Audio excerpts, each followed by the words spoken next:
Welcome to the deep dive. Today we're digging into a specific set of sources you sent over, basically a research article. It's looking at how gender gets represented in English textbooks, specifically ones used in Indonesian Islamic junior high schools, Hmm. or MTs. And why focus on this? Well, textbooks, they're not just about learning English, are they? They're huge. They really shape how young people grasp things like social equality, their own identity even, national unity too. They play a big role. Oh, absolutely. I mean, think about it. For many students, that textbook, it's their main window onto the subject.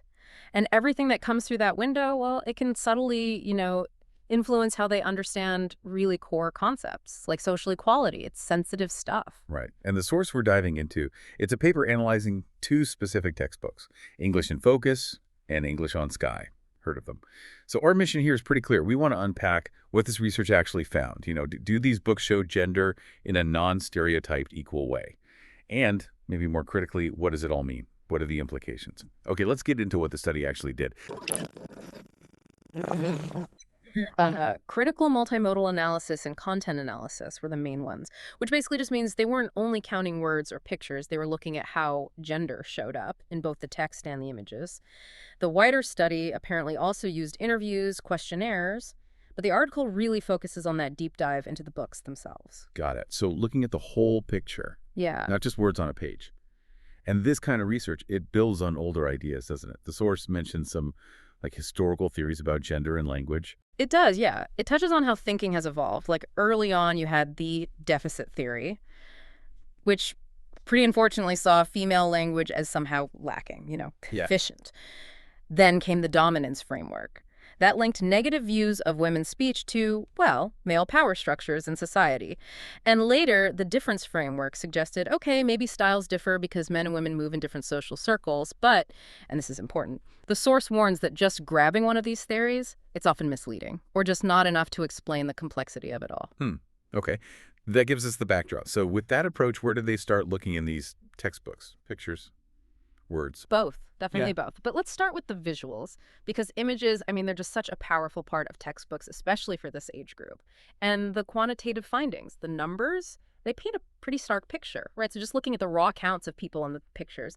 In English in Focus, they tallied 147 male characters, 123 female, and 154 they classed as neutral. In the other book, English on Sky, it was 57 male, 46 female, and then this really large number, 445, were neutral images, like landscapes or objects, presumably. Okay, wait. So for English in Focus, 147 male, 123 female. Sounds, I don't know, kind of close-ish.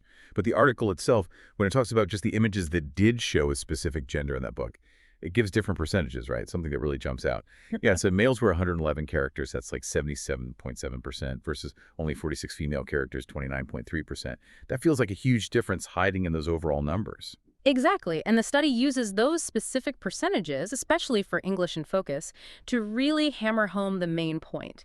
Visually, there's a clear inequity. The paper basically concludes that image use across both books was unequal, unbalanced. It showed unequal gender positioning. And they contrast this sharply with the reality in Indonesia today, where women hold all sorts of roles: deans, ministers, judges, engineers.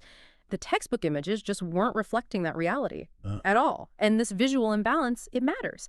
The source quotes researchers saying, look, if women are underrepresented or shown poorly, female students might actually learn less effectively. It's a powerful hidden message being sent. Wow, yeah, that connection makes total sense. How can you imagine yourself doing something if you never see anyone like you doing it, or if they're always shown in these limited ways? Okay, so that's the visuals. Let's shift gears. What about the language itself, the words used in the textbooks? Right, they dug into the linguistic side too, again, focusing quite a bit on English in Focus. They counted different types of words related to gender. So for adjectives describing people, they found 7 specific to males, 5 to females, and then 98 neutral ones. Proper names: 60 male names, 50 female names, 22 neutral, maybe place names or something. And pronouns, he, him, etc., used 80 times, versus she, her, used 68 times. 34 neutral pronouns like it or they. So, again, like the images, a bit more male representation in the raw counts there. But is it just about the numbers, or do they look deeper into the language? Oh, definitely not just the count. The source really emphasizes that language, just like pictures, carries messages. It helps set up power dynamics, words, signs, they signify meanings, traits. And textbooks are major players in circulating these ideas. And actually, beyond just counting words, the study looked at the position of gender terms, like where they appear in a phrase. They found this really consistent pattern in both books. Male terms tended to come before female terms. Think about phrases like he or she, husband and wife, men and women, almost always in that order. Ah, okay. But why does that matter? The order of words, it seems like such a tiny detail. It really does, doesn't it? But the researchers cited in the paper argue it's not accidental. It's seen as another way unequal treatment creeps in. It's like this subtle linguistic nod that prioritizes men just by putting them first. Another layer where bias can hide, almost without us noticing. That's fascinating. How even sentence structure can echo these bigger biases. Speaking of bias, the study talks a lot about gender stereotypes and bias directly. How did it define those terms, and what did it find there? All right, so stereotyping. The source defines it as like a received wisdom, something we think we know, but it gets twisted, exaggerated, and it fills the whole picture, often spread through media like textbooks. Examples given are things like, oh, men are always rule breakers, women are always cooks, or that really negative one about women being pretty and empty-headed or unable to make decisions, those kinds of things. Right. Those classic limiting boxes. Exactly. And the paper does mention that some people, like an author named O'Neill they cite, might argue stereotypes can be useful shortcuts. Maybe they help understanding because they're familiar. But the source itself really pushes back hard on that. It argues, no, that's usually not helpful, and there's really no point in only showing stereotyped roles in a textbook. Then it defines gender bias simply as unequal treatment or expectations just based on someone's sex. And it explains how this bias gets taught, often implicitly, subtly, through textbooks that might leave out women's achievements or just have token female characters or only show women and men in those very stereotypical roles. The study says this kind of implicit bias further compounds any bias already floating around. So it's not just what's in the book, but what's missing or how it's framed. Yeah. Makes sense. And what about the people writing these books, the authors? What did the study say about their awareness? Yeah, this was a really telling finding, I thought. The study basically concluded that the authors of both textbooks seemed to have, well, somewhat understanding is the phrase used, which sounds like perhaps a lack of full understanding of gender bias and stereotypes. The implication the researchers draw is that the authors wrote these books not based on the consideration of gender aspects. It wasn't top of mind, it seems. Oh, And the source links this back to how gender bias in education can be such an insidious problem. yeah. It mentions how students who face bias, like girls, may be getting less teacher attention, which the paper references can kind of be trained to be quiet about it. And teachers, they might not even be aware of their own biases or the biases baked into the materials, often because they just teach the way they were taught. It becomes a cycle. So it paints this picture where it's maybe less about anyone trying to be unfair and more about a lack of awareness that just keeps these inequalities going through the materials themselves. Okay, let's zoom out a bit then. How do these specific findings about the pictures, the words, the author awareness connect to the bigger picture? Ideas about gender, equity, the role of textbooks. Right. The source makes some useful distinctions here. First, between sex biological differences and gender. Gender is described as the cultural or social side of things. And importantly, it's not just identity. It's framed as a core part of social relationships, built on perceived differences. And it's a primary way that power relationships get expressed and maintained in society. Okay, sex versus gender. Got it. And then it also distinguishes between gender equality and gender equity, which sounds similar, but have a nuance. Gender equality is the big goal, the overarching canopy, they call it. Equal rights, equal opportunities, no discrimination, everywhere. Gender equity, on the other hand, is described as a more narrow application. It's about fairness and justice in how benefits and responsibilities are shared out.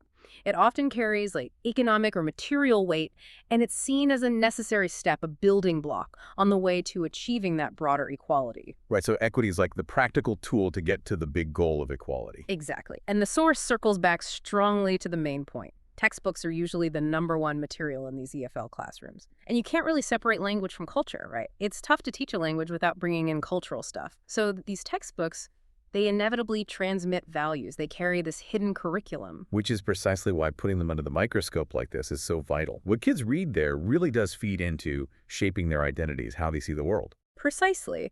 And given that power, the source argues textbooks should be aiming for balance. They should show men and women, boys and girls, in all sorts of roles. Active roles, independent roles, leadership roles, and yeah, even in domestic situations show both sexes involved, break those old molds. Illustrations, too, need to be mindful.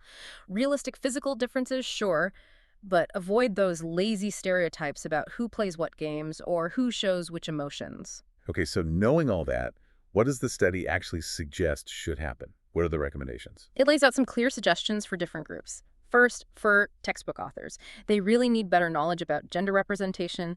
They need to develop, the paper says, a higher gender sensitize when they're writing, when they're picking images, names, pronouns, everything. The goal is to build equity and balance intentionally right from the start. Makes sense. What about teachers? Teachers are crucial too. The study urges them to be aware of how gender shows up in their textbooks, and also to reflect on their own potential biases. They're the ones guiding the students, right? So they should assess textbooks carefully, thinking about student needs, interests, the cultural context. Okay, authors, teachers, Oh, anyone else? yes, the government. Specifically, the National Book Center in Indonesia. The study says they hold prominent power, and they're urged to pay many more attention, that's the phrasing, to textbook content regarding gender, representation, roles, how it all connects to national identity. So top-down oversight as well. Right. And finally, it encourages further researchers to keep digging into related issues. There's more work to be done. The big takeaway for Indonesia, the source suggests, is that because these English textbooks are so central, they need constant checking, constant improvement, especially since apparently previous evaluations have found issues in textbook content before. It's an ongoing process. This has been really eye-opening, actually, just peeling back the layers on what's inside these everyday school books. So quick recap of the main findings again. Inequity in images, imbalances in language, both word counts and that subtle male-first positioning. And this finding that the authors maybe weren't fully tuned in to gender bias issues when writing the books, and that lack of balance for female representation just seemed to run through both books they looked at. That captures it really well. Both the visuals and the language analysis pointed towards that underlying imbalance, yes. Well, thank you for walking us through all of that research. It really drives home how powerful textbooks are, and how these seemingly small choices, which picture to use, which word order, are actually really crucial for shaping understanding and maybe stopping bias from sneaking in. Yeah, and the source leaves us with this quite profound final thought, actually. It connects the socialization of gender roles, and specifically using gender-aware English textbooks, to something bigger. It says it's paramount not just for the students, but for the nation as a whole. It helps build gender awareness, prevent injustice, and ultimately it contributes to national peace within the country's whole framework. It's a big claim, but thought-provoking. Wow. Connecting textbook content all the way up to national peace. Yeah. That really is something to think about. And it leaves you wondering, doesn't it, if something as seemingly neutral as a textbook can subtly teach bias. Yeah. What other information sources that we just encounter every day might be shaping how we see the world in ways we don't even realize? Yeah. Definitely something to maybe mull over as you go about your day.